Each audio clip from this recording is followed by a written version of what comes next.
أهلا وسهلا فيكم من جديد في قناة أفكار النجوم. في البداية لا تنسوا تشتركوا بالقناة لو أول مرة بتتابعوني، تضغطوا على زر الجرس ليصلكم كل جديد، ولا تنسوا الإعجاب بالفيديو تشجيعا لنا لنشر المزيد من الفيديوهات.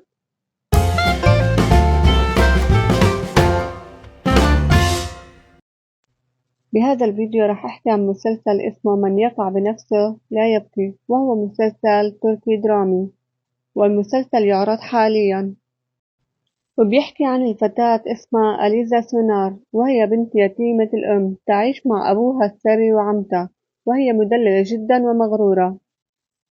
وعن الشاب ساركان، وهو يعمل مصلح سيارات ويعيش مع عائلته وهم عائلة بسيطة.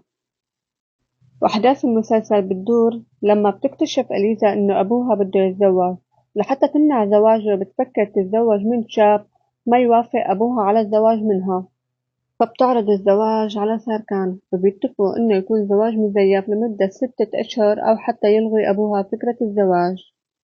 بس بتتفاجأ إنه أبوها بوافق على الزواج، وبتبدأ مغامرات العيش مع عائلة ساركان حتى يقرر والدها إلغاء زواجه. وهيك بنكون وصلنا لنهاية الفيديو هذا اليوم. لا تنسوا تكتبولي بالتعليقات شو رأيكم بهذا المسلسل لو انتوا عم تتابعوه، ولا تنسوا تكتبولي بالتعليقات شو هي المسلسلات التركية اللي عم تتابعوها حاليا. شكرا كتير على المشاهدة، واستنوني بفيديو جديد.